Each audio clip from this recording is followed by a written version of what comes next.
También. Para por lo menos cuando lo tenga listo, mandarle. Desde el mío, ¿eh? Pero no sé, a vos que te da compartir desde el Drive, así como a mí, a vos te aparecen los archivos en el Drive.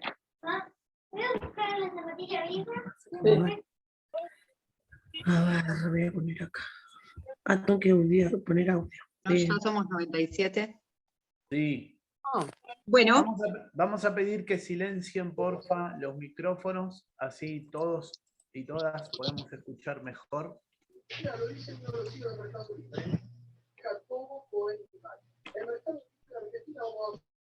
¿Se escucha todavía uno? ¿Está bien, no? Sí. ¿Diga su hijo no? No vino. ¿No vino? Está bien. Silenciamos, por favor. Ya somos 100.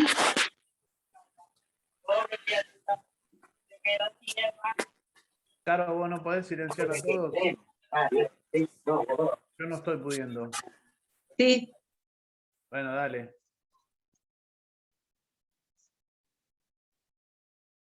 Ahí estamos. A mí sí se me escucha, ¿no?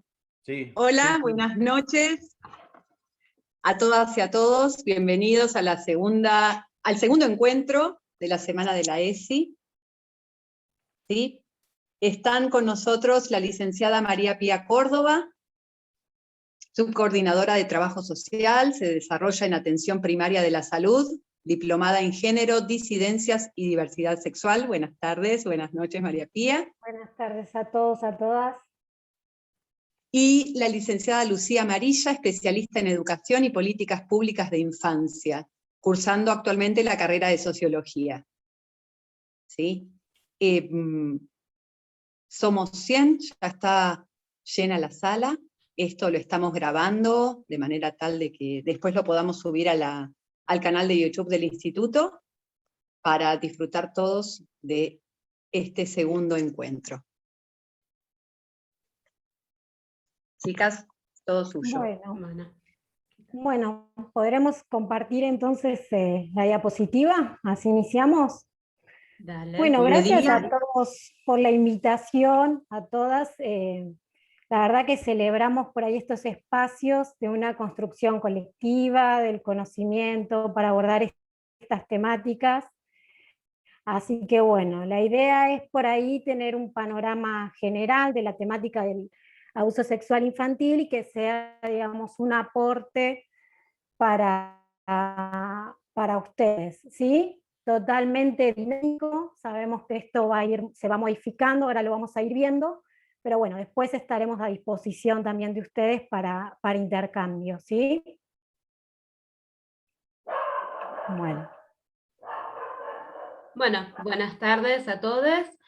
Comparto las palabras de Pía y celebro esta semana de ESI con el Instituto y poder empezar a trabajar situaciones de abuso sexual infantil en este marco de pandemia, donde, bueno, como vamos a ir viendo con Pía, algunas situaciones se han ido profundizando entre el año pasado y este año, y me parece sumamente importante que podamos empezar a tomar herramientas a estas situaciones que no deberían de ser cotidianas, pero suceden a menudo en instituciones escolares. Pía, ¿vos querés compartir el Power o preferís que lo haga yo? Si querés hacerlo vos. Dale, lo comparto yo. ¿Tenés abierto? Dale. Sí, sí, sí. Acá estamos.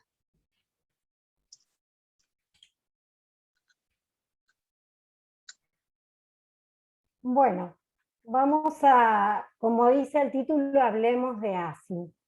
Acá vamos a empezar con la recomendación.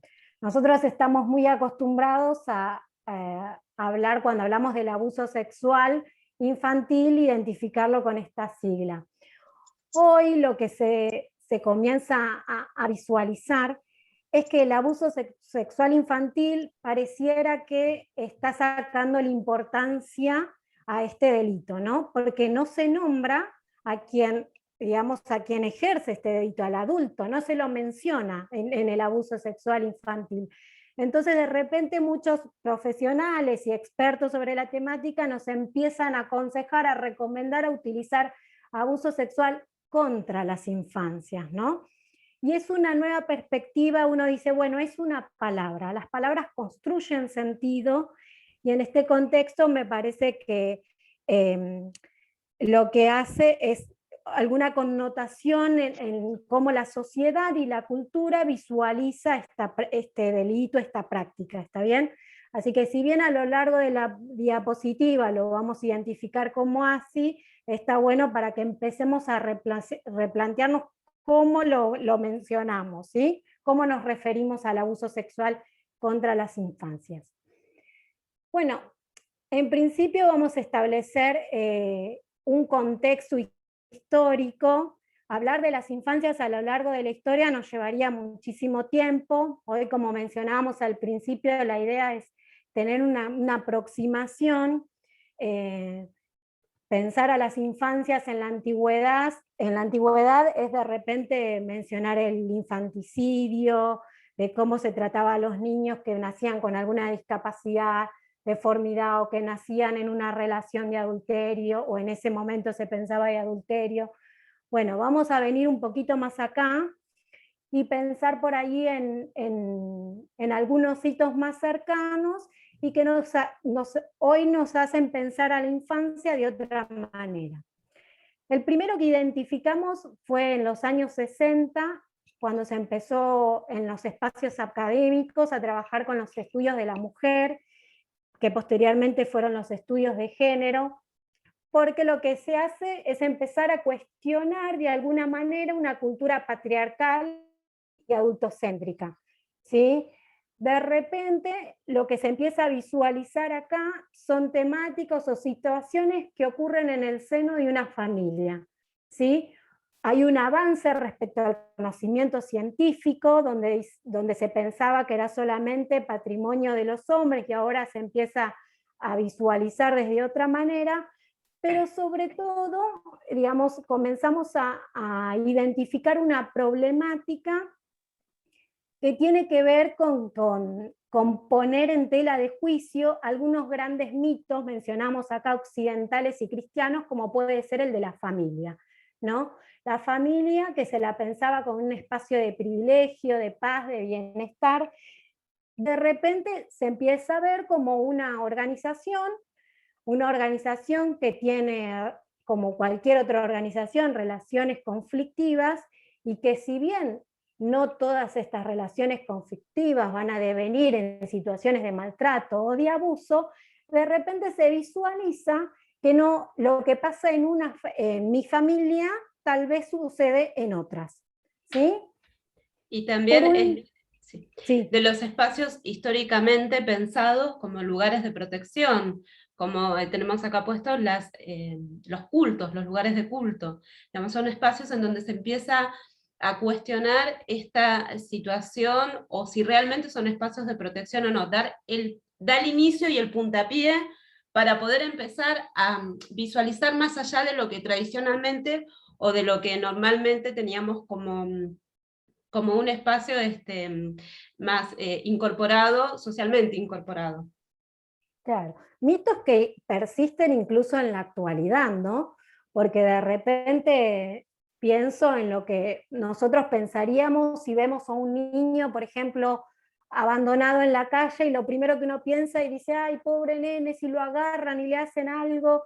Y después vamos a ver que las estadísticas nos dicen que el mayor porcentaje de abusos ocurre en un contexto de una familia, ¿sí? Así que bueno, después eso lo vamos a ir a ver, lo vamos a ir viendo más adelante. Otro hito histórico tiene que ver con la 89, todavía es Convención de los Derechos del Niño, ¿sí? Y viene a establecer una serie de principios que cambia el paradigma para el tratamiento de la niñez, ya sea un tratamiento judicial, social y cultural, ¿sí? Es una época digamos, de una legislación con discriminación positiva, en el sentido de que también por ahí surge la Convención de los Derechos de las Personas con Discapacidad, donde se reconoce que los niños y las niñas son un grupo, digamos, social y culturalmente desfavorecido. Entonces, se necesita una legislación específica para este grupo de la sociedad, ¿sí? Más adelante, digamos, si bien internacionalmente ahí se establece un nuevo paradigma, en la Argentina todavía después vamos a continuar con la antigua ley de niñez, donde tiene una visión desde el patronato, donde el niño y la niña son objetos tutelados por el Estado y que no tienen ninguna en realidad decisión u opinión sobre los procesos que ellos transitan cuando interviene el Estado. Es recién en el 2006, cuando tenemos nosotros en Argentina la Ley de Protección Integral de los Derechos del Niño y las Niñas y de los Adolescentes, donde se empieza a modificar esta visión. Aunque en la administración judicial todavía seguíamos con juzgados de menores. A veces pareciera que nuestro país, supongo que como muchos otros, tiene como unos manifiestos legislativos hermosos en la letra, y que luego en la implementación lleva unos cuantos años y unas cuantas modificaciones sociales y políticas para poder responder a esas letras, ¿sí? Bien, vamos a avanzar. Bueno, vamos a una primera aproximación del concepto, ¿sí? Vamos a tomar el concepto del abuso sexual contra las infancias que toma la Organización Mundial de la Salud. No es el más actual, pero es el, digamos, el que utilizan la mayoría de las legislaciones y políticas vigentes, ¿sí? Se considera abuso sexual infantil a involucrar a un niño en actividades sexuales que no llega a comprender totalmente, a las cuales no está en condiciones de dar consentimiento informado, o para las cuales está evolutivamente inmaduro, inmadura, y tampoco puede dar consentimiento, o en actividades sexuales que transgredan las leyes o las restricciones sociales. El abuso sexual infantil se mantiene en actividades entre un niño o niña y un adulto o adulta, o entre un niño y niña y otra persona que por su edad o por su desarrollo se encuentra en posición de responsabilidad, confianza o poder. Estas actividades, cuyo fin es gratificar o satisfacer las necesidades de las personas, abarcan, pero no limitan, a la inducción que un niño se involucre en cualquier tipo de actividad sexual ilegal, la explotación de niños y niñas a través de prostitución o de otras formas de prácticas sexuales ilegales, y la explotación de niños y niñas en la producción de material y exhibiciones pornográficas. Bueno, después vamos a ver por qué es simplemente como un panorama, porque digamos hay como para desmenuzar acá un poco. Bueno, la idea es que podamos reconocer las situaciones de abuso, y vamos a ir viendo que también están tipificadas y demás. No es nuestra tarea poder ubicarlas en alguna instancia de tipificación, sino simplemente esto es a modo informativo, ¿sí? Nosotros con poder identificar el maltrato es suficiente para poder realizar la denuncia o comenzar a intervenir, ¿bien? Las conductas de abuso sexual hacia niños, niñas y adolescentes encierran la utilización para la obtención de material pornográfico, aunque no haya contacto, tocamientos por encima o por debajo de la ropa, hacer que el niño, niña o adolescente toque al adulto en sus genitales o anal y o pechos por encima o por debajo de la ropa, contacto oral genital del adulto, del niño o niña, o del niño o niña al adulto, contacto genital del adulto sin penetración, y la penetración anal o con dedos u objetos. Vamos a ver que para las acciones abusivas no necesariamente se implica un contacto físico.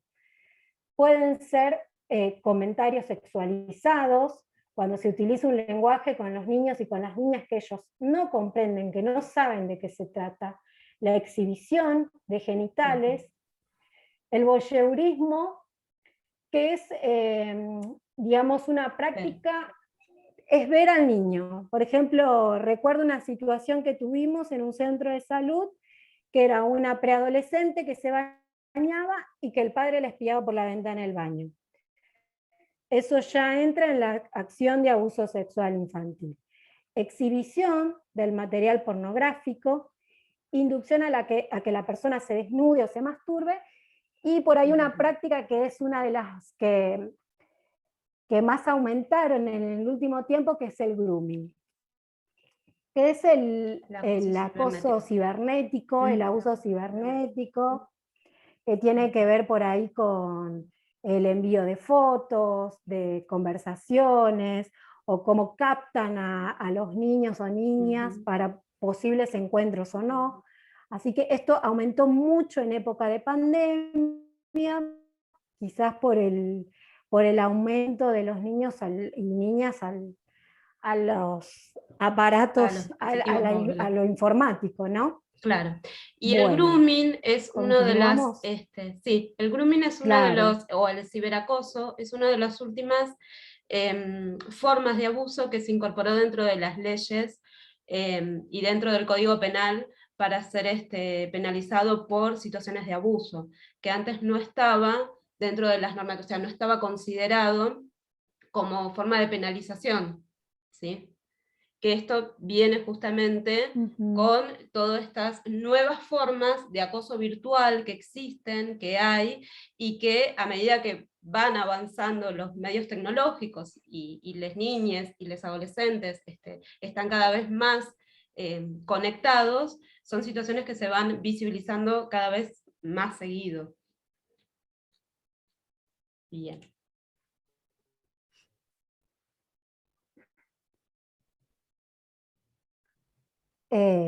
Bueno, también a modo informativo, pero me parece que es importante, sobre todo cuando vemos alguna nota periodística, cuando dice abuso sexual grave, simple, ¿qué implica eso, no?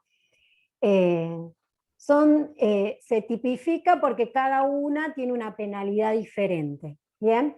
El abuso sexual simple, el abuso sexual gravemente ultrajante, porque se reitera en el tiempo o porque por sus circunstancias resulta especialmente grave. El abuso sexual agravado por el acceso carnal, cuando se produjo un abuso sexual con penetración por cualquier vía, ¿sí? Estos tres tipos de abusos a su vez se agravan por otras circunstancias, que tiene que ver con el daño generado físico o mental a las víctimas, con el hecho de que fuera cometido por quien detente un poder y debiera de generar una protección, que puede ser un padre, madre, padrastro, madrastra, abuelo, hermanos, tutor, ministro de algún culto, encargados de la educación, ¿sí? Cuando el agresor tuviera conocimiento de que es portador de una enfermedad de transmisión sexual y que hubiera existido un riesgo de contagio, ¿sí?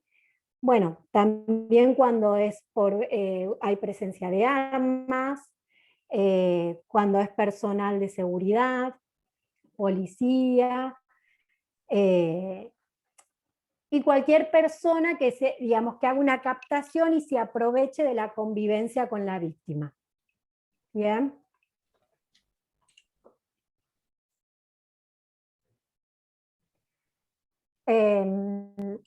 Bueno, cuando hablábamos de abuso, cuando hablábamos del concepto que establecía la Organización Mundial de la Salud, hablaba de una relación de poder asimétrica.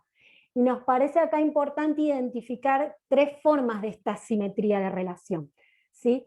Una que tiene que ver con la diferencia de edad, los roles, la fuerza física o la capacidad de manipulación psicológica que tiene el abusador con las niñas, que los coloca a ellos en una situación de vulnerabilidad y dependencia. Otra además que tiene que ver con el conocimiento del abusador, que en general cuenta con mayor conocimiento sobre la sexualidad y lo que implica esta, ¿sí? Y otro que tiene que ver con la asimetría en respecto a la gratificación. El abusador actúa para su gratificación sexual. ¿Bien?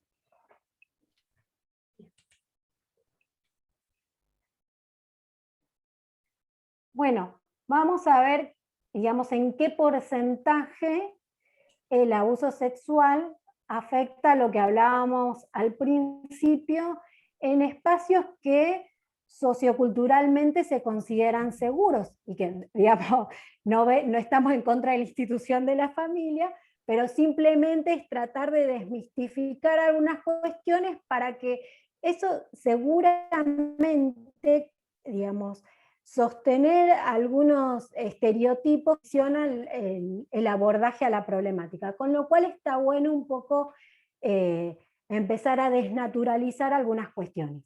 El 72% de los casos de abuso sexual, Bueno, los agresores pertenecen, padrastro representan el 90%. Sí, sí, decime, Lu. No, seguí. Se estaba cortando por eso. Bueno, decíamos que padre y padrastro representan el 90% de los agresores de víctima de violencia familiar y pareja y expareja son el 81% de los agresores en caso de violencia de género y en el total de los casos el 68% de las víctimas son mujeres. Acá vamos a ver que incluye en la estadística la violencia de género, porque estos datos son recabados por el Programa de Víctimas contra las Violencias, un programa del Ministerio de Justicia que, digamos, establece algunas políticas para el abordaje de la problemática. Después lo vamos a ver cuáles son los números para contactarse. Realizan una primera asistencia, asesoramiento telefónico y en algunos lugares del país una asistencia in situ, ¿sí? Después vamos a ver un porcentaje más bien regional, recopilado por UNICEF, en donde dice que distintos países de la región, de América Latina y el Caribe, muestra que entre el 70 y el 80% de las víctimas de abuso sexual son niñas, ¿sí? Tiene que ver a veces con la transversalidad de la víctima, ¿no? Que no es lo mismo ser cuando se es niña, cuando se es pobre, niña, pobre, de una raza diferente, o digamos, hay veces que hay diferentes determinantes sociales que agravan estas situaciones, ¿sí?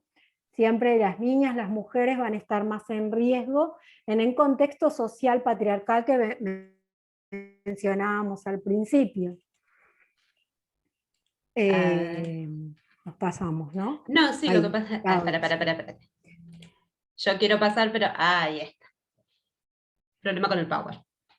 Claro, problemas técnicos. Problemas Bueno, acá establecimos un marco normativo general sobre la temática. ¿Con qué leyes contamos a nivel nacional respecto del abuso sexual contra las infancias? Van a ver que son unas cuantas, que de algún modo están relacionadas. Lo importante me parece es identificar que hay una legislación que apunta a la protección de la víctima y hay, digamos, otras normas que tienen que ver con la delimitación del delito, ¿sí? Así que vamos a ir identificando cada una, pero bueno, principalmente eso. Vamos a tratar de no, por ahí que es más tedioso esto, pero me parece importante mencionarlo. La 23849 tiene que ver, como habíamos mencionado, con la Convención sobre los Derechos del Niño. Si bien es del año 89 que es aprobada por Naciones Unidas en los 90, recién acá, y por Argentina también, recién acá tiene jerarquía constitucional en el 94, ¿sí? Bueno, obviamente que como cualquier legislación internacional también insta a los estados partes a comenzar a diseñar políticas públicas con esta identificación de la niñez, ¿sí? La 24417, que es la de protección contra la violencia familiar, del año 94, es una ley civil, no es penal, y lo que establece son medidas protectoras, ¿sí? Digamos, una de las cosas importantes son estas, las medidas protectoras, que después creo que más adelante lo vamos a mencionar, pero tiene que ver con una situación de riesgo inminente, donde donde establecen los mecanismos para, por ejemplo, un perímetro en relación al abusador. Y después otra cuestión importante que trae esta ley tiene que ver con la responsabilidad de la denuncia de quien recibe el relato, que también lo vamos a retomar más adelante. Bueno, está la ley La 25. 087 de delitos contra la integridad sexual, ¿sí? Que bueno, esta es la que define al abuso sexual como por el aprovechamiento de la inmadurez sexual de las personas, y que distingue esta inmadurez entre los 13 y los 16 años, porque si bien es la etapa del inicio de la adolescencia, aún en esta etapa se considera que todavía no están dadas las condiciones para que las niñas y las adolescentes puedan tomar algunas determinaciones respecto a sus relaciones sexuales cuando están siendo presionados o sometidos por algún adulto. La Ley de Promoción y Protección Integral de los Derechos del Niño, que viene también en conjunto con la Convención Internacional de los Derechos del Niño, esta es del 2005, ¿sí? Que es la que tiene los principios de la Convención.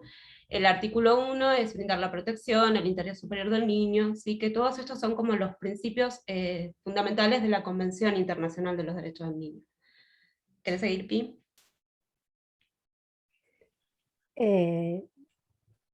Bueno, la de protección integral de la mujer. Uh-huh. Acá me faltó esa. Bueno, menciona nuevamente las violencias y articula con la ley de niñez, ¿sí? Después tenemos una que quizás muchos recordarán, se la llamó la ley Piazza, que es la 26705, que daba cuenta, digamos, que la modificación que trae es que, digamos, si uno había sufrido un abuso sexual en la infancia, la prescripción de ese delito corría a partir de la mayoría de edad, porque claramente un niño que es víctima de un abuso sexual en un ámbito intrafamiliar, sea el padre, iba a ser muy difícil que hiciera la denuncia antes de los 18 años. Entonces, la idea era que, bueno, a partir de los 18 años, recién ahí comience a correr el tiempo de prescripción. No fue suficiente, se modificó esa ley con una que se llama respeto a los tiempos de la víctima, que es la 27206, que lo que dice es que tiene que establecerse no solo la mayoría de edad, sino aparte la denuncia, y recién así ahí comienza a correr el tiempo de prescripción. En realidad tampoco es suficiente, porque los procesos judiciales a veces demoran mucho, y por lo general se priorizan los de los menores de edad, las niñas y niños menores de edad, con lo cual lo de los adultos que denuncian alguna situación de antaño, seguramente el proceso judicial demore mucho más. Hace poquito, en abril, salió una nota de una chica que cuando fue adulta pudo denunciar una situación de abuso con el cura de su iglesia, y que finalmente, cuando se inicia el juicio, el juez determina que prescribió. O sea que no que, digamos, que el abusador fuera culpable o inocente, no había una reparación para esa víctima, sino que lo que determinó el juicio es que ya había pasado demasiado tiempo, con lo cual pareciera que todavía tenemos ahí como una deuda. Esto tiene que ver con que los procesos para la denuncia respecto de la víctima muchas veces son largos, ¿sí? Hay que estar muy fortalecido para acompañar una denuncia de este tipo, y como veíamos con anterioridad, la mayoría de los abusos se dan en un espacio intrafamiliar, así que es difícil conseguir el acompañamiento de la familia, porque de repente el abusador cuenta con estructuras digamos, de apoyo, entonces es bastante difícil, y bueno, muchas veces la presencia de estas leyes no acompañan ni no comprenden lo que es el proceso de la víctima en realizar la denuncia. ¿Sí? La ley 27.352 tiene que ver con la reforma del Código Penal. Bueno, acá como que establece una tipificación cuando hablábamos del abuso sexual grave y demás. Antes quedaba muy a voluntad del juez, ¿no? Podía de repente un abuso grave darle 4 meses. Bueno, ahora acá un poco se establecen como en cada tipificación una cantidad de años para la penalidad y de alguna manera acota la interpretación de los jueces. Y una de las últimas normativas, pero creo yo una de las más importantes que se consiguió, fue la de determinar el abuso sexual como un delito de instancia pública. Antes, cuando había una denuncia de abuso sexual por parte de alguna niña y adolescente, digamos, el juez llamaba a su tutor o tutora para que ratificara o rectificara la denuncia. Mencionamos nuevamente que la mayor cantidad de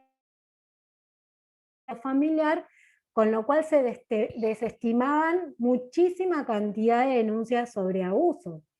No estaba confundido el nene, no, en realidad lo hizo porque el papá le llenó la cabeza o la mamá le llenó la cabeza, bueno, se daban todo este tipo de situaciones, así que se desestimaban muchísimas denuncias realizadas.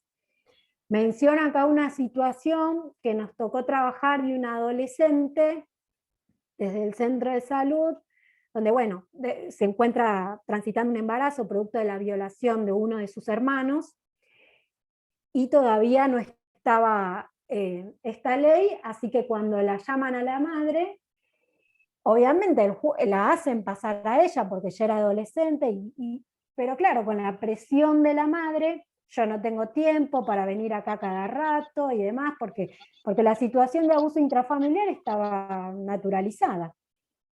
Bueno, se desestima la denuncia, ella por presión la rectifica y cae en la causa. Hoy, con solo hecho de que cualquier persona y realice la denuncia, bueno, ya hay por oficio la obligación de comenzar el proceso judicial. Bien, así que me parece sumamente importante.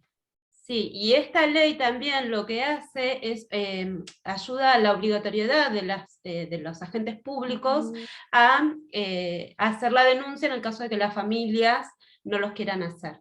Anteriormente, únicamente los agentes públicos, antes del marco de esta ley, hacían la denuncia cuando había situaciones graves o gravísimas que implicaban el riesgo de vida del niño abusado.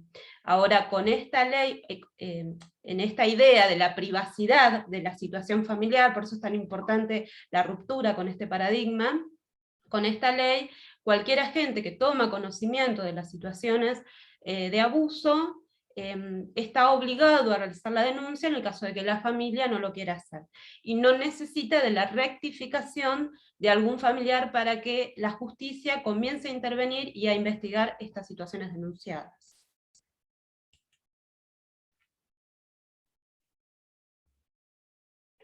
Bueno, acá a forma de diagrama, lo que tratamos de visualizar es cómo los principios rectores de la Convención de los Derechos del Niño influyen en la construcción de las diferentes leyes que intervienen para el marco jurídico del abordaje de la problemática. ¿Sí? Y además incorporamos la guía. ¿Querés contar, Lu? Sí, nosotros en educación tenemos la guía de orientación para situaciones de conflicto en el ámbito escolar, donde bueno, se desarrollan las distintas situaciones que se nos puedan presentar en una escuela, y entre ellos tenemos las situaciones de abuso, donde se marca el protocolo y la forma de trabajar cuando se presentan en las instituciones escolares situaciones de sospecha de abuso, porque uno cuando va a realizar la denuncia siempre denuncia sobre la sospecha, nunca sobre la afirmación. La afirmación corresponde a la justicia, al proceso de investigación. ¿Sí? Bueno, y después establecimos también los principios rectores que decíamos de la Convención Internacional de los Derechos del Niño, pero entre todos estos principios me parece que es importante por ahí resaltar que es novedoso y el que de alguna manera inicia un nuevo paradigma que tiene que ver con el interés superior del niño, ¿no? Alcanzar el interés superior del niño tiene que ver con reconocer su opinión en el proceso, establecer que las mayores garantías y medidas de protección que requiera la situación. Me parece que de alguna manera es lo que inicia una nueva visión en relación a las infancias. Sí. Y todo esto nosotros lo vemos desde el marco de la corresponsabilidad, que es algo que, bueno, quienes trabajamos en educación nos vamos como apropiando de esta palabra. Esto significa que, digamos, todas las instituciones y todos los actores intervinientes son corresponsables de las situaciones que se nos puedan llegar a presentar en situaciones de abuso, de violencia, ¿sí? A cada uno de nosotros nos corresponde un marco de responsabilidad y de acompañamiento a estas situaciones familiares, o a las situaciones de vulneración de derechos.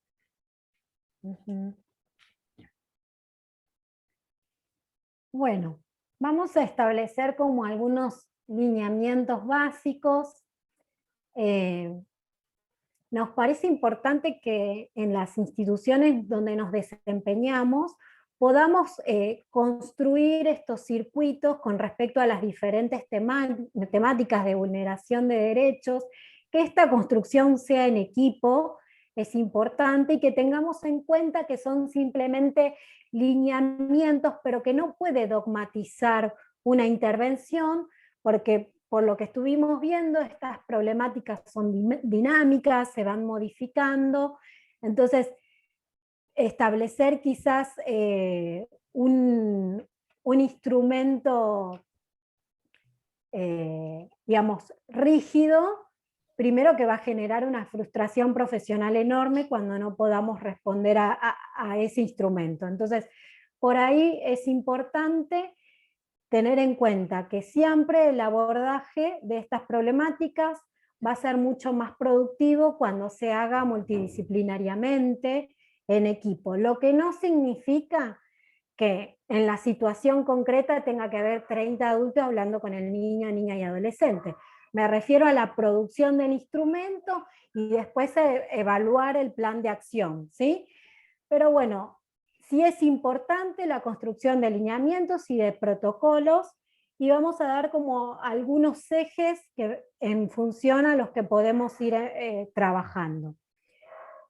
La intervención la podemos dividir en momentos, la mayoría de las guías de abordaje y de protocolos la dividen en momentos, varía en la cantidad, pero los ejes, digamos, más importantes son, en principio, la develación, ¿sí? Cuando el niño o niña revela en un relato una situación de abuso sexual, lo importante es no cuestionarlo, no descreer de ese relato, prestar una escucha atenta, se le debe dar confianza, seguridad, comunicar al niño, a la niña o al adolescente que se va a realizar una consulta con equipo especializado y que de esta forma se lo podrá proteger y ayudar. No prometer que se mantendrá el secreto a las autoridades. Ustedes saben que en las situaciones de abuso el secreto es una piedra en estas situaciones. Entonces, que nosotros no seamos quienes continuamos perpetuando este secreto del abuso, ¿sí? Lo importante es informarle, que sepa de qué se trata este proceso, qué es lo que viene, qué es lo que sigue, que el niño o la niña participe y sepa, digamos, cuáles son los pasos a seguir, digamos, lo que esté en sus posibilidades de comprender, obviamente. Pero bueno, que uno va a informar con un objeto, que es con el objetivo de ayudar y de proteger. Bueno, es fundamental que se registre el relato espontáneo de manera fiel y en lo posible transcribir textualmente, entrecomillados, los dichos de las niñas, niños y adolescentes. Bueno, a veces, no sé específicamente en educación, pero en otras áreas a veces cuesta mucho el registro, ¿no? Como que pensamos y el relato se va deformando cuando yo lo voy transmitiendo oralmente, entonces es parte de una intervención responsable poder realizar el registro en acta, porque además esto va a ser un material sumamente importante para el proceso futuro, ¿sí? Se puede acompañar la denuncia con un informe para enviar a las instituciones de protección, que creo que está más adelante, ¿verdad? Sí. A ver. En las últimas diapositivas. Bien. Bueno, no es función del docente ni de la escuela realizar una valoración de la credibilidad, tampoco confirmar ni diagnosticar el abuso sexual. No debe realizar interrogatorios ni revisarlos. Esto que hablábamos de que con solo tener una sospecha es suficiente para realizar la denuncia. No es nuestra tarea develar la veracidad o no del relato, ¿sí? Eso ya es tarea del fiscal o del proceso judicial. Nosotros, en todo caso, si no encuadra, se desestimará, pero digamos, ante la mínima sospecha, lo importante es realizar la denuncia, ¿sí? Frente a relatos indirectos, a veces no es que el niño viene y nos cuente una situación de abuso, a veces es lo que le contó a una compañera o a un compañero, o son indicadores respecto de su comportamiento, ¿sí? Así que aunque no tengamos, digamos, aunque no recibamos el relato directamente del niño o de la niña, también se debe de confeccionar el informe, ¿sí? Hay que tener en cuenta, digamos, para determinar lo que, una vez que nosotros tenemos este relato, lo que tenemos que determinar es como el grado de riesgo en la situación en la que se encuentra este niño, niña o adolescente. Por ejemplo, hay una urgencia médica, se presenta con lesiones, ya sabemos que es urgente. ¿Existe un riesgo para la salud o para la vida? Eso tiene que ver también con la, digamos, con la proximidad con el abusador, si es que nos manifiesta quién es. ¿Requiere asistencia psicológica inmediata? ¿Es necesario implementar medidas de protección? Tal vez creemos que no es seguro que vuelva al domicilio porque ahí se encuentra el abusador y demás. Bueno, esto ahí ya nos da unas pautas de cómo continuamos, cómo vamos a continuar en la intervención, ¿sí? Bueno, otro paso importante es ya ahora sí informar. A partir de la construcción de este informe que hicimos fiel al relato de este niño o niña, se presenta este documento en las instituciones de protección de los niños, niñas y adolescentes que nosotros tenemos como los servicios locales, ¿sí? Este informe lo puede confeccionar la maestra, el maestro, quien fuera que escuche el relato, pero se presenta de manera institucional, ¿bien? Y después tenemos la denuncia, o a veces se hace paralelo esto, ¿no? Tiene que ver con lo que hablaba Lucía antes, con la responsabilidad de denunciar en la persona que toma el conocimiento del hecho, ¿sí? Sobre todo, máxime, dice la legislación, si se trata de un funcionario público, de equipos de salud, profesionales de la educación, ya sea en ámbito privado o público, ¿sí? Y acá queríamos hacer también una salvedad. La denuncia tiene una función reparadora para las víctimas del abuso sexual, con lo cual, una vez que podemos determinar el riesgo, y si sabemos que este abuso ocurrió quizás en un espacio extrafamiliar, siempre tratamos de instar que sea la madre o el padre en primera instancia que realice la denuncia, ¿sí? Porque esta ya es como la primera acción para sanar ese abuso, que mi mamá y mi papá me creen y actúan, ¿sí? Entonces nos parece por ahí, obviamente evaluando el riesgo, y si podemos determinar que el abuso es fuera de la familia, que sean los padres, la madre, el padre o el tutor, quien realice la denuncia. Se va a establecer un plazo, no sé, la mayoría de las instituciones establece de 24 a 48 horas, y ya después el responsable no realiza la denuncia, bueno, ahí se acercará la persona que escucha el relato. Pero me parece importante en principio instar a los padres, porque comienza a ser una acción reparadora para este niño o niña, ¿sí? Sí. Bueno, a partir de esto decimos, bueno, esto es lo que hacemos cuando ya sucedió. ¿Qué podemos hacer para que no suceda esto? ¿Sí? Y actualmente contamos con herramientas también legislativas y de implementación, y una que nos parece una de las más importantes es lo que estamos haciendo ahora, que tiene que ver con la Ley de Educación Sexual Integral. ¿Sí? Es un espacio sistemático de enseñanza, es transversal, digamos, ayuda a promover saberes y habilidades para la toma de decisiones conscientes en relaciones con el cuidado del propio cuerpo, relaciones interpersonales, ejercicio de la sexualidad, derechos, y que abarca todos los rangos etarios, con lo cual me parece que es una de las herramientas para la prevención en el ámbito de la educación, una de las más importantes. Sí, y es una de las más masivas en llegar. Tal cual, además de, bueno, sí, de que es obligatorio. Bueno, acá establecimos, encontramos por ahí lo que genera la ESI, ¿no? Vamos a ver, por ejemplo, que en Santa Fe se detectaron 1.000 casos de abuso sexual y violencia familiar gracias a la ESI. Después permitió que el 80% de los niños y niñas abusadas pudieran contarlo. Lo que genera la ESI, ¿no? Porque muchas veces cuando empezamos a hablar sobre los cuidados del cuerpo, sobre quién tiene el derecho y demás, ahí es como que se empieza a recapitular. Ah, entonces lo que me pasó esa vez no estaba bien, ¿no? Entonces muchas veces en realidad se le puede poner palabras a la situación a partir de la generación de un espacio de confianza, ¿sí? Que es sumamente importante. A veces decimos, uy, ¿por qué estas cosas aparecen en la escuela? Y evidentemente se generó ese espacio de confianza entre ese adulto, adulta y la niñez.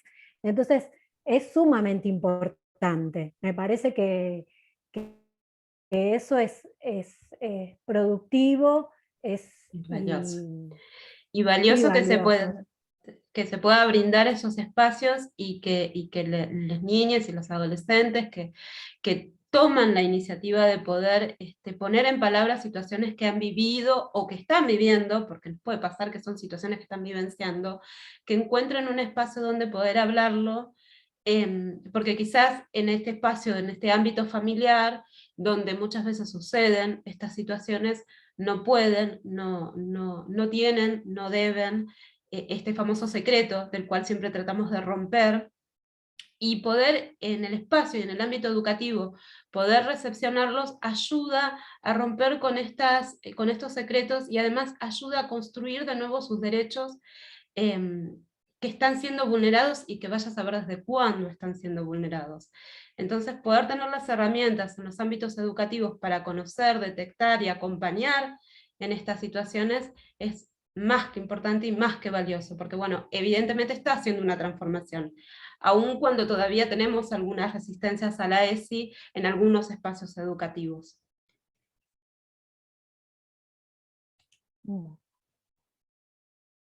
Bueno, hay otra ley a modo preventivo que es importante, es la de salud sexual y procreación responsable, que bueno, que de alguna manera promueve la participación en relación a la toma de decisiones sobre el propio cuerpo, establece que, por ejemplo, que las niñas puedan acceder a partir de los 14 años a la consulta médica solas, no hace falta que estén acompañadas, y puedan recibir una consejería sobre salud sexual, sobre métodos anticonceptivos, digamos que en tanto reciban la información y puedan comprenderla en relación a esta autonomía progresiva que nos menciona la ley también, bueno, es una decisión en libertad, ¿sí? A veces creemos que los abusos sexuales no pueden darse cuando ya tienen conocimiento sobre su propia sexualidad. Y la verdad que es importante trabajar mucho esto, el tema del consentimiento, ¿no?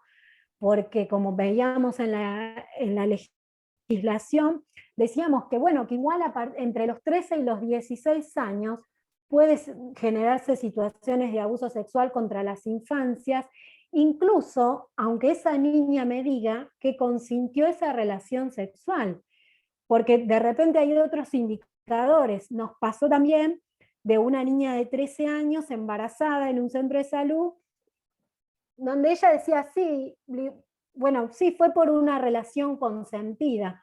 Ah, ¿y qué edad tiene tu pareja? 33. Entonces, claramente esta pareja contaba con una información sobre la implicancia de la actividad sexual que ella no, ¿sí? Entonces, trabajar el consentimiento en el marco de estas leyes es súper importante, ¿sí? Y que Bueno, también, digamos, son leyes y normas que también abarcan dentro del ámbito de la intimidad y lo familiar, porque, por ejemplo, una de las leyes que veíamos también contempla las situaciones de abuso en parejas estables, en los matrimonios o en las parejas que ya vienen con años, en donde se somete a la mujer generalmente a relaciones no consentidas, pero como tenemos esa visión muchas veces de la privacidad y de lo que pasa dentro del matrimonio, de las parejas, son cuestiones que corresponden al ámbito privado, entonces costaba mucho que mujeres casadas o ya con una familia desde la norma constituida puedan mencionar que habían sido víctimas de abuso por parte de sus parejas en situaciones en las que no querían tener relaciones y eran sometidas a relaciones involuntarias, inclusive hasta embarazos no deseados, producto de estas violaciones, porque no dejan de ser violaciones cuando no hay consentimiento de las dos partes para mantener relaciones. bueno, y acá establecemos un recursero. La idea es pensar que en el ámbito de la escuela, en este caso en particular, uno toma la demanda y presta la primera escucha, que es sumamente valioso para el proceso, pero que en el caso de la temática del abuso sexual infantil requiere sí o sí un proceso judicial, así que probablemente nosotros seamos el paso para ese proceso simplemente, y continuaremos acompañando a ese niño o niña desde la escuela, ¿sí? Así que con lo cual lo importante es visibilizar esto, ¿no? Que se toma, pero enseguida se da intervención al organismo correspondiente. Nosotros vamos a tener, digamos, los servicios locales como un primer espacio de derivación, ¿sí?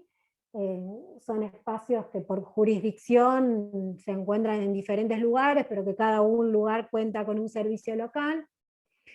Y para un asesoramiento, digamos, en primera instancia, tenemos los del programa de las violencias que hablábamos hoy del Ministerio de Justicia, que es la línea 137, que también tiene WhatsApp, y el 0800. En el caso nuestro de Buenos Aires es solamente asistencia telefónica y asesoramiento, pero que no es poca cosa porque es un abordaje interdisciplinario, ¿sí? Para realizar las denuncias, en realidad las denuncias de abuso pueden realizarse en cualquier comisaría. A veces, por lo que genera el proceso, nosotros sugerimos que sean en la comisaría de la mujer, que en teoría es personal capacitado en estas temáticas. Idóneo. Idóneo, tal cual. Juzgados de familia, ¿sí? Y juzgado de paz. El juzgado de paz puntualmente es para las medidas de protección. Seguramente en este caso sean los servicios locales o los que intervengan con los juzgados de paz, pero son espacios donde se puede solicitar, por ejemplo, la exclusión del abusador del domicilio o el perímetro, si nosotros vemos que, qué sé yo, que da vueltas por la escuela o por la casa, digamos, hay medidas que pueden garantizar una protección a este niño o niña en tanto continúa el proceso, ¿sí? No sé si habíamos puesto alguna más. No, el del cierre nada más. Bueno, digamos lo que hablábamos en el inicio, ¿no? La importancia de la construcción de estos espacios, ¿no? Donde podamos construir conocimiento colectivo en pos de la protección, en este caso, de los derechos de los niños, niñas y adolescentes. Por mi parte estamos. Sí. Bueno, chicas, ¿qué tal? Muchas gracias por la exposición. Y ahora vamos a retomar algunas preguntas que quedaron en el chat para después dejarlos a los chicos que quieran preguntarles directamente. Un par Bueno. ya ustedes fueron contestando.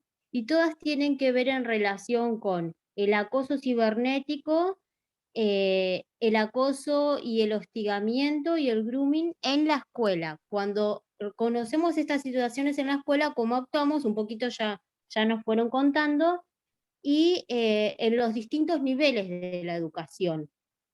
¿Pueden ampliarnos un poquito más eso? En los distintos niveles te referís a si es un nivel inicial, primario, secundario. Bien. Y superior, sí. Y superior. Bueno, la guía de orientación para las situaciones de conflicto abarca todos los niveles, tiene un protocolo de intervención donde en primera instancia quien es víctima de alguna de las situaciones de grooming o de ciberacoso o de abuso, el niño o el adolescente, comenta esta situación y se comienza a intervenir, me había dicho Pía, primero se escucha y después se trabaja interdisciplinariamente si hay equipos de orientación escolar y si no con el equipo directivo. La guía se aplica en todos los niveles, como les digo, tanto desde el nivel inicial hasta el nivel secundario está aplicada. Y la podemos utilizar también como una forma de orientación y de recurso en el nivel superior. ¿Sí? Lo importante es poder hacer un vínculo con el adulto referente, que no necesariamente tienen que ser los padres, porque a veces las situaciones de abuso se dan en los propios progenitores, sino del niño, del adolescente, perdón, que encuentra algún referente afectivo, algún referente familiar a quien poder llamar y convocar a instar a la denuncia. Las situaciones de grooming y de ciberacoso se denuncian, ¿sí? Y después hacer este proceso de acompañamiento, porque ya una vez que está hecha la denuncia, intervienen distintos actores. Si hablamos de niñeces y adolescentes, interviene el servicio local. Si hablamos de adultos, bueno, los municipios cuentan con secretarías de la mujer o de la familia, ¿sí? Donde se hace un acompañamiento también. La comisaría de la mujer, por eso siempre tratamos de orientar, si bien todas las comisarías deben tomar las denuncias, orientamos a las comisarías de la mujer, porque son las que tienen los equipos de psicólogos, ¿sí? Que hacen el acompañamiento en el proceso de denuncia. Y después las derivaciones correspondientes, porque como bien dijo Pía, son momentos que requieren de mucho fortalecimiento, tanto de la víctima como de la familia o de los adultos referentes que vayan a acompañar en esta situación. Sí. Me parece que una medida de prevención al grooming puede ser trabajar lo que es el ciberbullying, que le dicen, o el hostigamiento cibernético que a veces se realiza entre pares y que, digamos, está bueno trabajarlo en el marco del aula y de la educación, porque de alguna manera cuando el abuso está mediatizado por un dispositivo, pareciera que queda minimizado, ¿no? Que no llegó a ser el abuso porque fue en realidad por un chat o por una foto, por un video y demás. Y bueno, a veces lo que genera el dispositivo es esto, ¿no? De que uno por ahí menciona cosas que quizás no lo haría personalmente. Y así comienzan las primeras acciones de ciberbullying.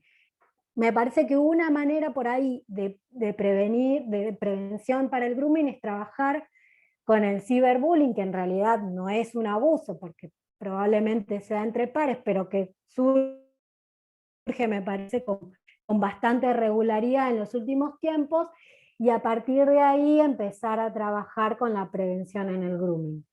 También se puede solicitar asistencia de algunas instituciones que están como más, digamos, más al día con estas cuestiones, no sé, el INADI trabaja mucho con lo que es el ciberbullying y demás, hay mucho material, digamos, para trabajar para los docentes, eso está bueno.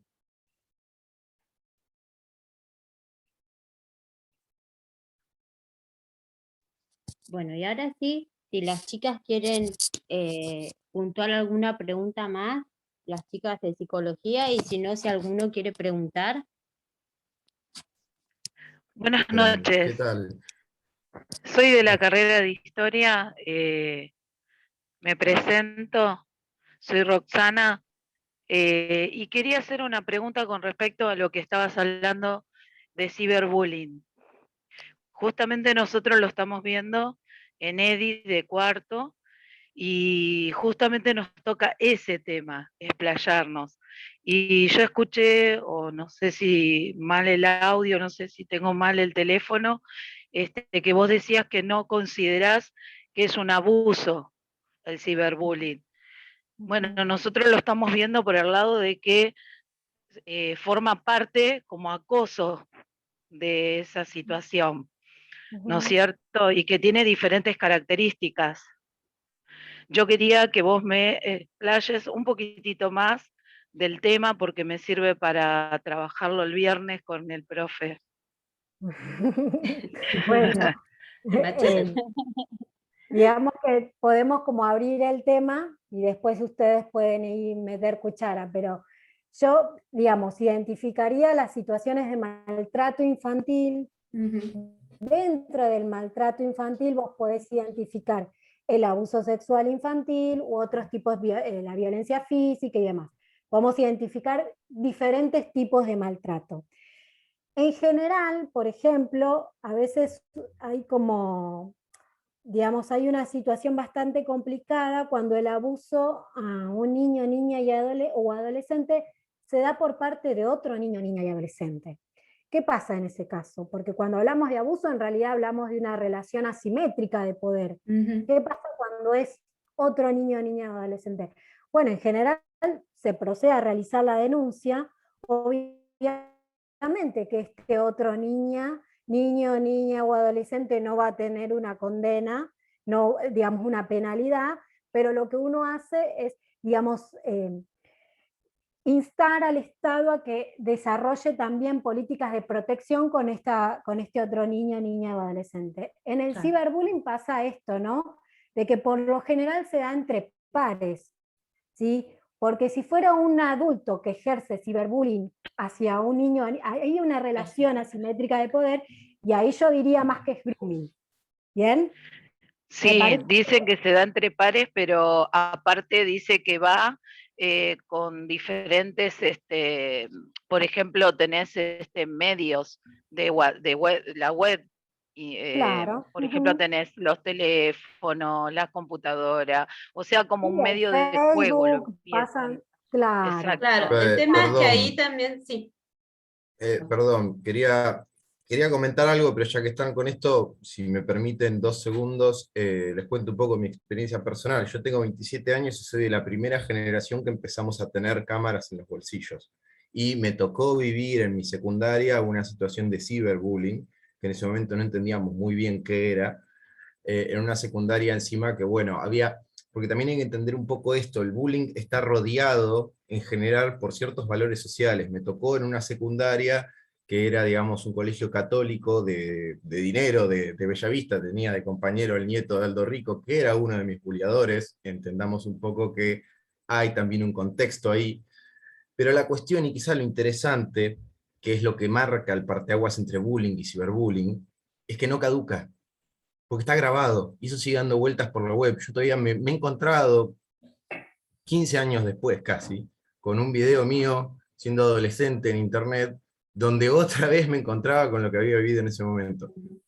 Entonces, hay una diferencia importante ahí, que es empezar también a entender cuál es la naturaleza de lo digital. Yo, y esta era la otra experiencia que yo quería contar, terminé dando clases, estoy estudiando el profesorado de historia, pero tuve un pequeño recorrido sobre la carrera de sistemas y terminé dando clases en un colegio privado sobre informática. Y uno de los temas que agarré fue la cuestión de, bueno, cómo tomar la ESI desde el área de informática, ¿no? Y pasaba por la cuestión, además de que estaba el ciberbullying dentro de la unidad que yo daba, que no es precisamente de ESI, pero que puede venir siempre de la mano, la cuestión del bullying, perdón, la cuestión del grooming, diferenciar grooming de sexting, y una de las cosas que hice y que trabajé fue traerles directamente la ley y el cómo se denuncia. Porque pasaron cosas en el colegio. Un chico del último año le jugó de noviecito a una chica de 13 años del mismo colegio y después le pidió fotos y las filtró por todo el colegio. Lo cual terminó siendo una discusión muy interesante en el grupo, digamos, de docente de qué hacemos, ¿no? Bueno, por mi parte yo, dentro del cómo fuimos repartiendo las tareas frente a esta situación, por mi parte yo me centré en trabajar con este chico, que es en realidad donde también hay que poner mucho el foco, porque estamos todavía ahí y realmente podemos hacerle ver que se equivocó, de alguna manera. Cuando pude rastrear un poco por dónde venía la mano en este chico, resulta que el contexto en el que se daba toda la situación era de un padre que era muy, además de pegarle y demás, una de las cosas que mucho le decía era, bueno, no será que vos seas puto o demás, como que le pedía y le demandaba a un nivel muy agresivo que le demostrara cierta virilidad. Entonces el pibe, entre una de las cosas que entendió dentro del código familiar y donde se manejaba para demostrar virilidad, era agarrar esas fotos y mostrarle a todo el mundo, mirá, y ahí había algo que desarmar. Pero en particular, esto no llegó de alguna manera digamos, a una instancia judicial por cómo se estaba dando también, y esto es quizá una de las cosas más frustrantes, la dinámica entre la piba y su padre. La madre la había abandonado, entonces la única figura que quedaba era el padre, que encima, militar retirado, poca posibilidad de entender lo que estaba pasando. Y más que entender que había un delito, entendía la vergüenza de que su hija... entonces, es toda una cuestión muchísimo más compleja en donde hay que empezar a trabajar también desde la comunidad, porque acá también era una de las preguntas que me vino a hacer esta chica: ¿qué hago para denunciar? Porque yo les había traído la ley y demás, cuando en este caso es un menor, ¿no? Entonces, bueno, consulté con un abogado a ver qué se podía hacer, y me dio a entender que, bueno, que era muy complicado porque funcionaba medio como un vacío legal dentro de lo que había, pero sí se podían agarrar algunas estrategias. Y lo que hice fue llevar el audio de mi conversación con el abogado y todas las preguntas que le hice al aula, para que entendieran también no solamente cómo funcionaban estos casos, sino también qué se podía hacer. Una de las cosas que se puede hacer, que en este caso no afectaría al menor, pero sí afecta a la familia, es hacer una denuncia, digamos, por daños y perjuicios que se genera la imagen de la menor. Entonces en ese caso, ¿sí?, se le hace una multa a la familia, que es una de las cosas que no funcionarían, digamos, para desactivar el problema, pero sí por lo menos como para mostrar que esto es algo que no es gratis, porque lo que empezó a pasar mucho con la cuestión, y acá lo conecto con esto del ciberbullying y demás, con la cuestión de lo digital, es que nos hemos criado, y lo digo nos hemos porque yo soy parte de esa generación, en un entorno que parece que hay cierta desinhibición constante, que es como si fuera un boliche gigante donde hay gente que a través del anonimato, digamos, hace cualquier cosa, porque bueno, también me protege el anonimato y al mismo tiempo seguimos pensando que es virtual, ¿no? Algo que no es aparentemente real. No lo terminamos de entender del todo, entonces se daba como con mucha liviandad esto, y los mismos pibes siguen hoy día, pibes y pibas, sin ver el peso de lo que hacen virtualmente y de que eso realmente también puede ser parte de un abuso, porque lo que sucedió acá fue un abuso grupal, por así decirlo, porque muchas personas del colegio, muchos chicos del colegio y chicas vieron esas fotos y se generó una situación asimétrica también en cómo se generó el trato del grupo hacia ella. Entonces, yo acá, y esta es quizá la pregunta que quería hacer: ¿cómo definimos ahí la simetría? Cuando ni siquiera, o cuando pasa, digamos, en el ambiente digital, a un ambiente en donde ya no es una persona en la intimidad ejerciendo un abuso, sino que es algo grupal. ¿Cómo se piensa la simetría ahí? Porque en su mundo, en el mundo pequeño que tenía esta chica, todo el mundo la había visto, no había escape. A mí me parece que desde esa perspectiva tendríamos que plantearlo desde una visión de género, ¿no? Me parece que más que tiene que ver con que estas situaciones las vivimos las mujeres, que somos expuestas, porque somos concebidas como objetos y en el que, digamos, el hombre puede determinar qué hacer y cuándo y cómo, ¿sí?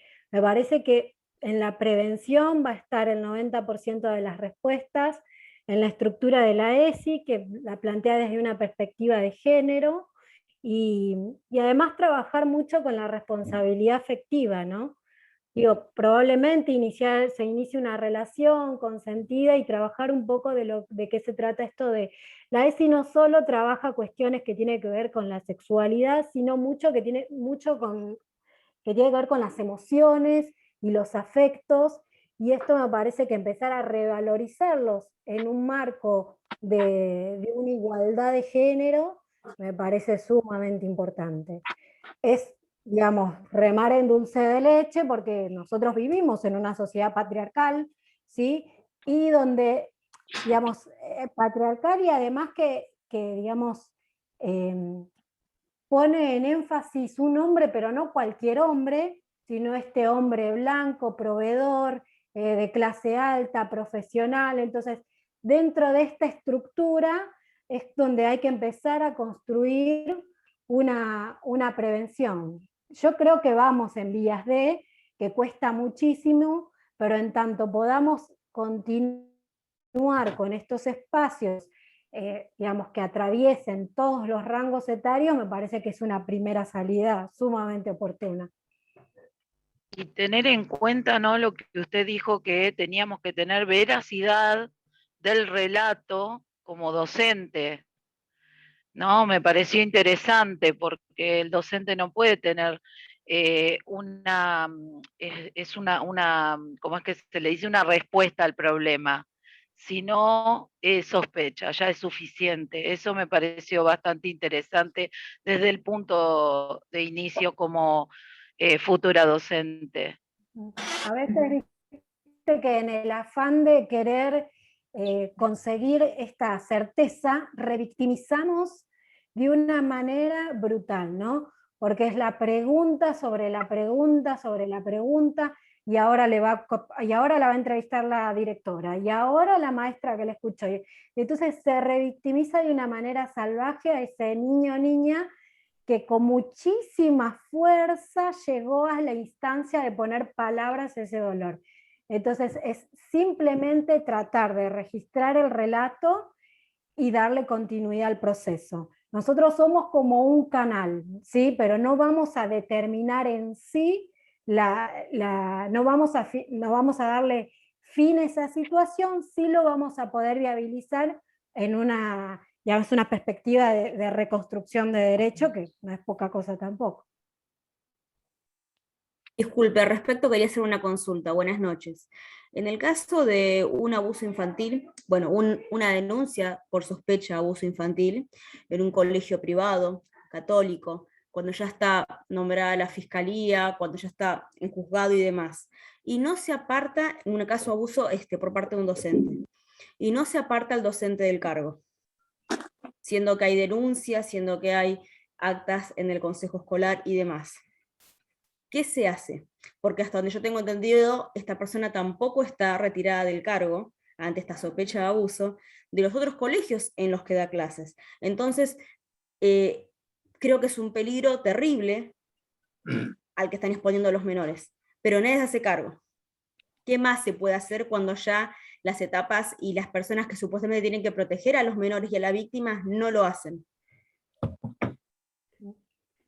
Se supone, digamos, que por normativa, cuando un docente es denunciado por situaciones o sospecha de abuso, debe ser separado del cargo, en donde se le hizo la denuncia y después, digamos, se reitera en las otras instituciones donde pueda llegar a trabajar. Eso es, digamos, por normativa institucional y docente. Habría que ver, digamos, la situación particular de la escuela que aún no ha tomado esta situación. y la ha Se hecho... escudan en que, claro, se escudan en el hecho de que es un colegio privado, que prima un contrato privado del Ministerio del Trabajo por sobre los derechos de la niñez, y cuando se le No. dice que no, que están violando la normativa del Estatuto Docente, cuando se Puede está ser violando el protocolo bonaerense y demás, pueden ser sigue todos sin los hacerlo. sí, pueden ser todas las instituciones privadas que quieran, pero todas se bajan bajo el estatuto y las normativas docentes que se ponen en reglamentación en la provincia de Buenos Aires. Y así que todos no lo hacen. ¿Qué Y más se puede hacer? a veces hay que recurrir a instancias superiores. ¿Y cuál sería la Dirección General de Juzgado. Escuelas, el Ministerio de Educación? Por ejemplo. Por ejemplo, o los juzgados. En el caso de los juzgados dicen que no, que la parte de ellos es penal, que en esto no se meten. Hay mucho abandono, o sea, lamentablemente si el sistema está, pero está muy presente lo que son ustedes de la revictimización, porque no es solo un momento el derecho de tomar la declaración de la víctima, está la DINAF que le preguntan 1500 veces, está en San Martín que le preguntan un montón de veces más, que te citan 1, 2 veces, ¿está? No está, no, hay que repetir el proceso, no, después se pasa a cámara GESEL, o sea, es terrible. Si bien hay avances y así todo, muchas veces a la víctima no se le cree y lo juzgan por edad o por un montón de otras cosas más. Y en el caso en la que hay discapacidades, no hay personal idóneo. Dicen, no, acá no contamos con ningún perito que pueda atender este tipo de problemáticas. Entonces, no, te lo va a apretar tal persona y si bien y si no mal, y la causa te la archivan y te la cajonean. Y en el caso de los colegios privados y católicos es mucho peor, como es este caso que les comento.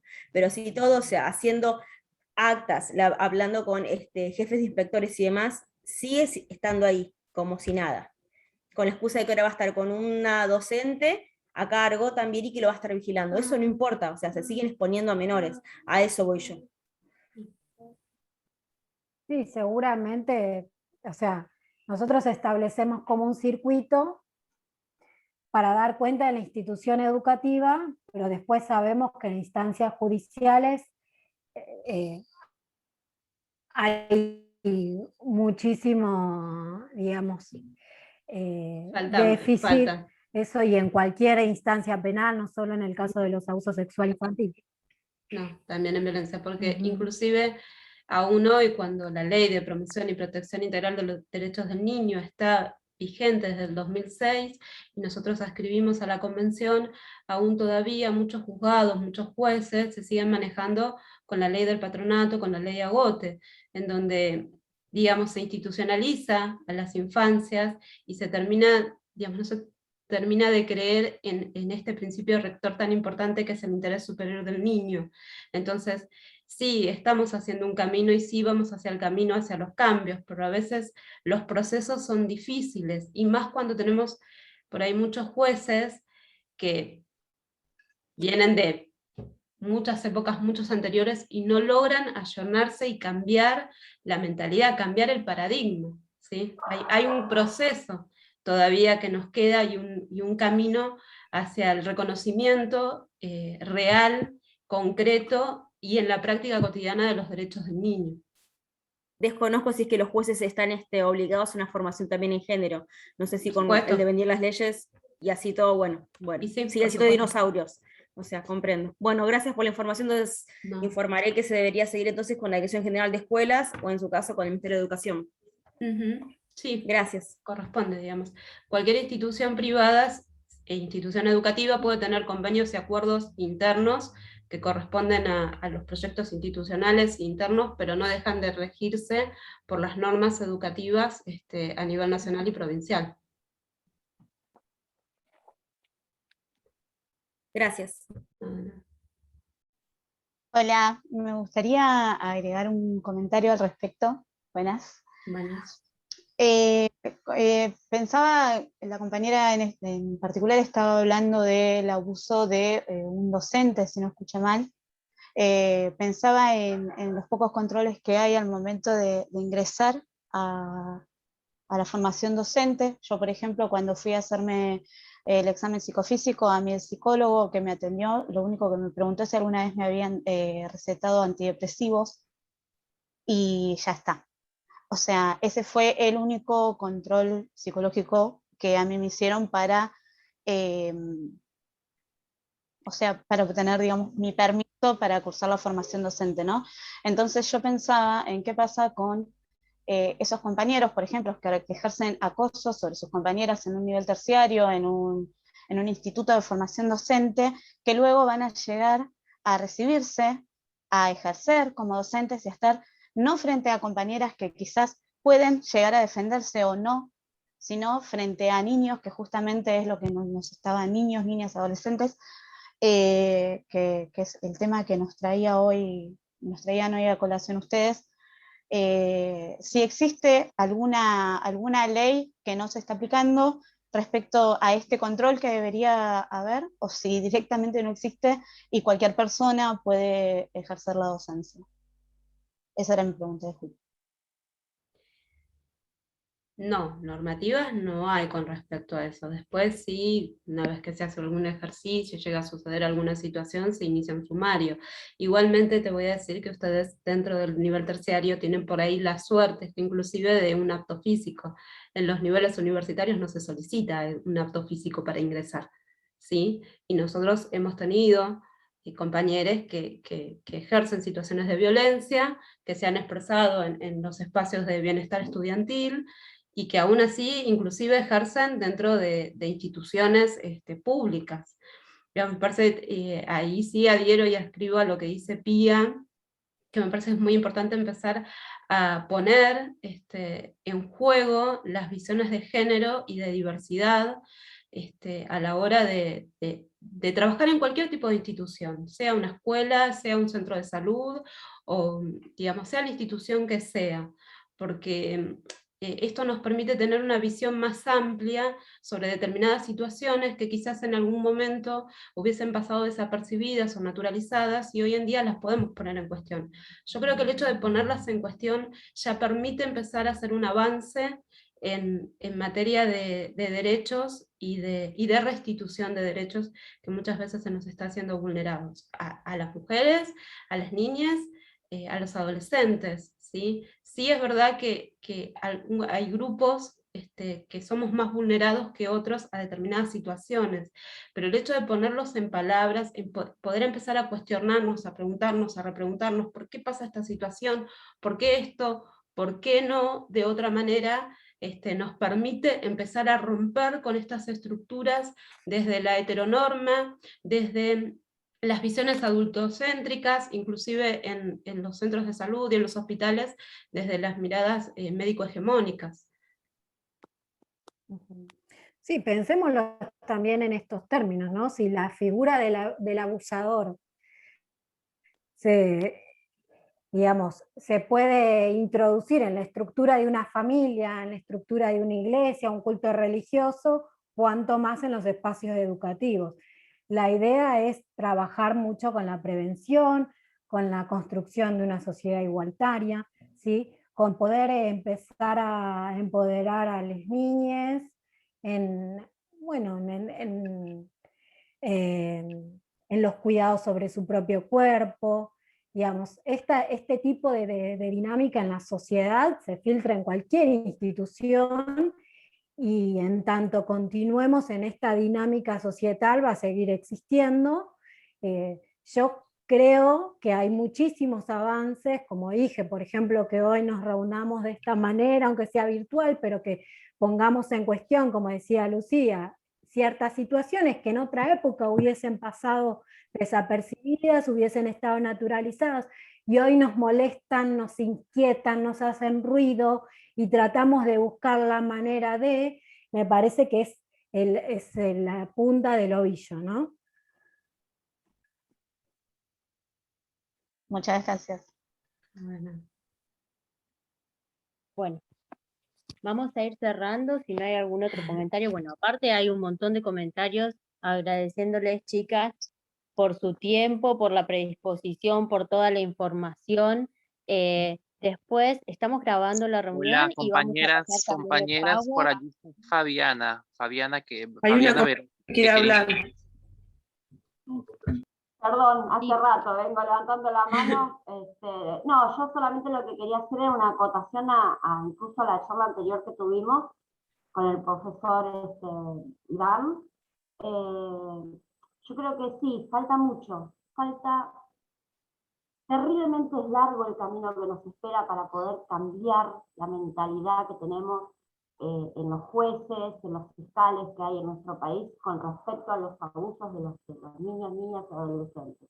Pero además de los abusos de género, de las mujeres en general. Pero sí noto, sí noto un gran cambio en cuanto a las normativas, a las herramientas que se nos da como docentes.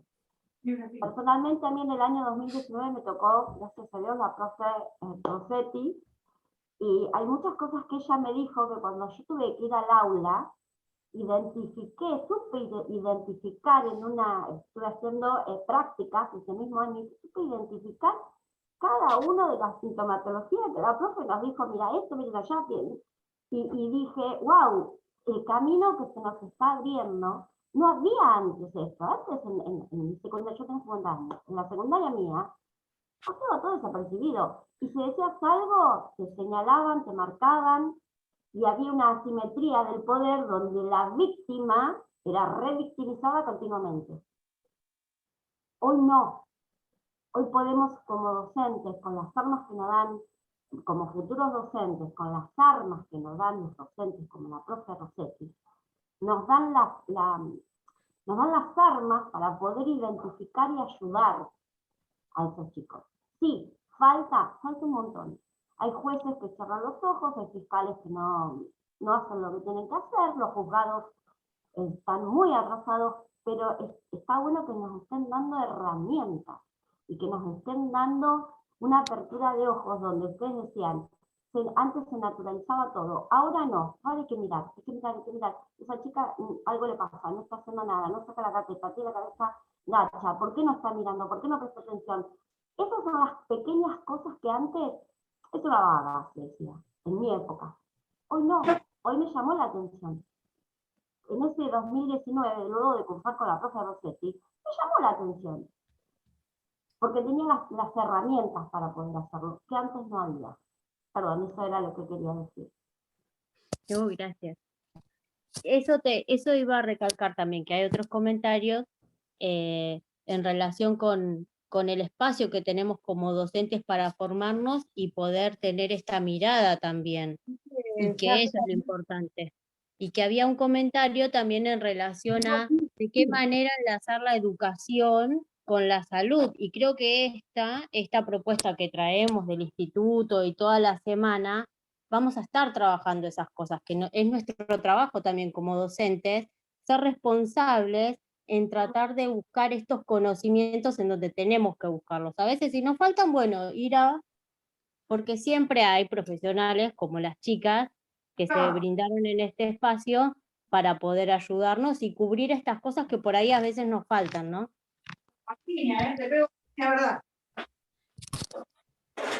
Bueno. Bien. Bueno, chicas, muchas gracias. Y gracias a todos los que participaron.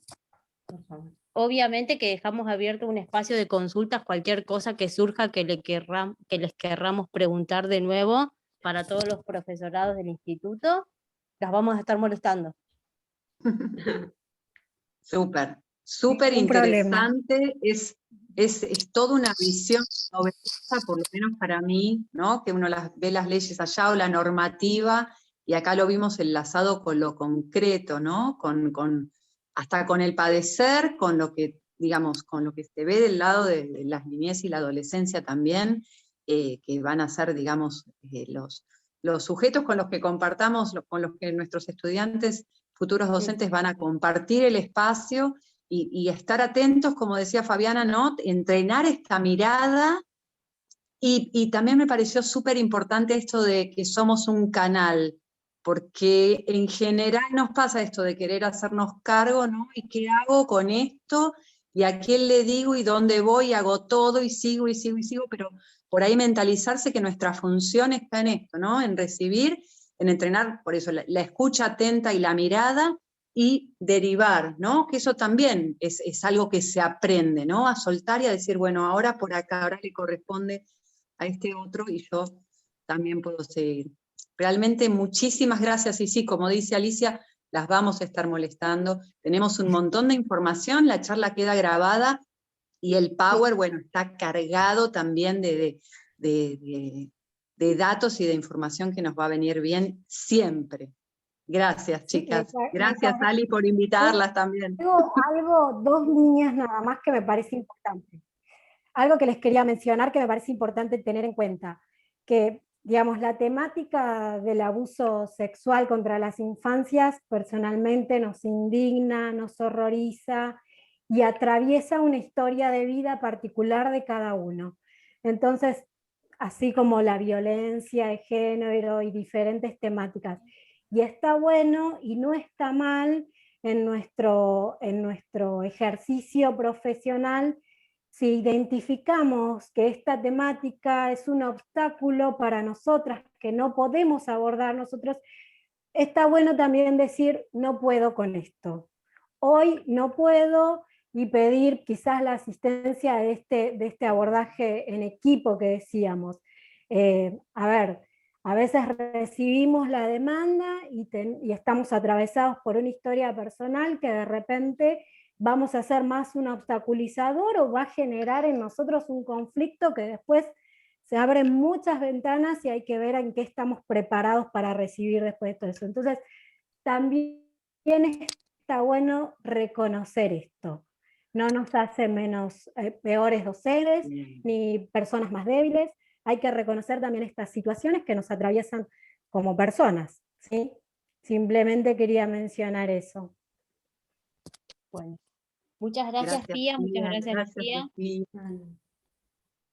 Gracias. Lo dijimos a coro. Hacemos un aplauso virtual para todos los que participamos y nos formamos. Claro que sí. ¿Sí? Muchas gracias, chicas. Gracias a ustedes. Las y los esperamos mañana a las 20 horas. Sí, tenemos nuestra próxima charla ESI y seguimos en contacto. Gracias. Muchas Lucía, gracias. detené la grabación si querés y después te pido por favor que me la